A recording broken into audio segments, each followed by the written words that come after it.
As you heard, I'm a former astronaut. I flew 3 times on the Space Shuttle, and I am going to share a program with you today that I've titled Countdown to Teamwork. And the way I want to kick off this program is to bring you along vicariously on a Space Shuttle launch. So for the next few minutes, I want everybody to suspend disbelief, pretend that we're all fellow crew members.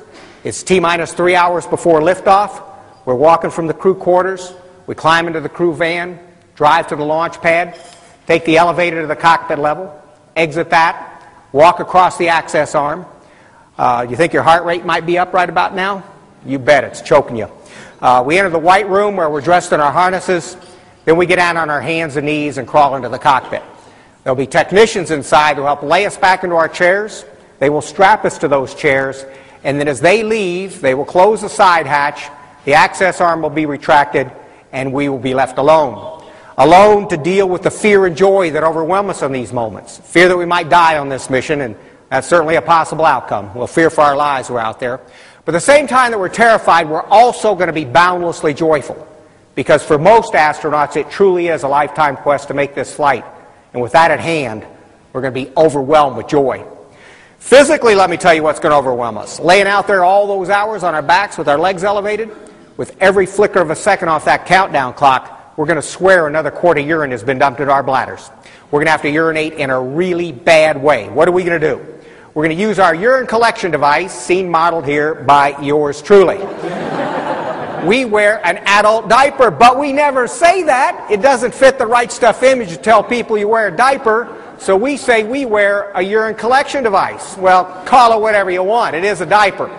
There are 3 times in an astronaut's life you're trapped in a pressure suit, can't get to a toilet, and must have on one of these diapers. And those 3 times are launch, landing, and a spacewalk. The rest of the time, you can use the toilet. By the way, whenever I show this slide, I am always struck by the remarkable resemblance between myself and this gentleman right here, Matthew McConaughey. Hey, when I'm on the beach holding my surfboard, I'm a dead ringer for this dude. Check it out, right there.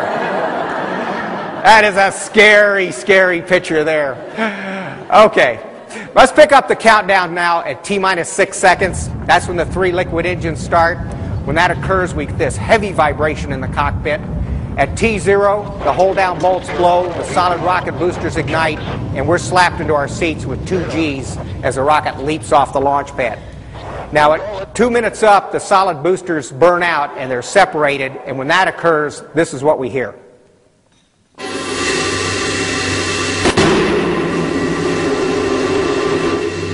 We hear that loud bang, we see this fire across the windows as these boosters are explosively separated, and then it gets dead quiet. For the next 6.5 minutes, we'll continue into space on the 3 liquid-fueled engines, but from here on up it's very smooth, very quiet. The only way you can tell you're moving are the G-forces slowly building in your body, and those will ultimately stabilize at 3 times the force of gravity, which, by the way, is not like the science fiction movies where you see people's faces being peeled back off the skull. It's not like that, but it's mildly uncomfortable. At 3 Gs, it does feel as if somebody's sitting on you. It's a little hard to breathe, a little hard to talk. 8.5 minutes up, the autopilot shuts off the engines, the gas tank is empty, it's jettisoned, and then all that remains now headed to orbit is the winged vehicle, and we call that the orbiter. And now we're on our way to the International Space Station. Now, I wanted to share that narrative with you to give you an appreciation of what it's like to be tied into the cockpit of one of these things and be blasted into space, and with that appreciation to set you up for this question. If we had not been pretending, if this had been for real, if all of you truly had been tied to 4 million pounds of propellant, what type of a team would you want out there holding your life in their palms? Obviously, in situations like this, when you're riding rockets into space, you want a team that's the best holding your life in their palm. How do teams get to be the best? They get there by practicing fundamentals, by doing little things consistently and religiously day in and day out until they become as natural as breathing. You don't even think about it. Now, there's lots of fundamentals out there, but there are 3 that I believe have overarching importance to the success of all teams everywhere, and those are the 3 that I want to discuss with you this morning. When I'm involved with any team, I want everybody on that team understanding the dangers of a normalization of deviance, and I'll define that term here in just a moment. And guarding, I want everybody on the team guarding themselves against normalization of deviance. I want everybody on the team understanding the essence of responsibility as it applies to the individual as well as it applies to the leadership. And I want a team that's filled with courageous self-leaders.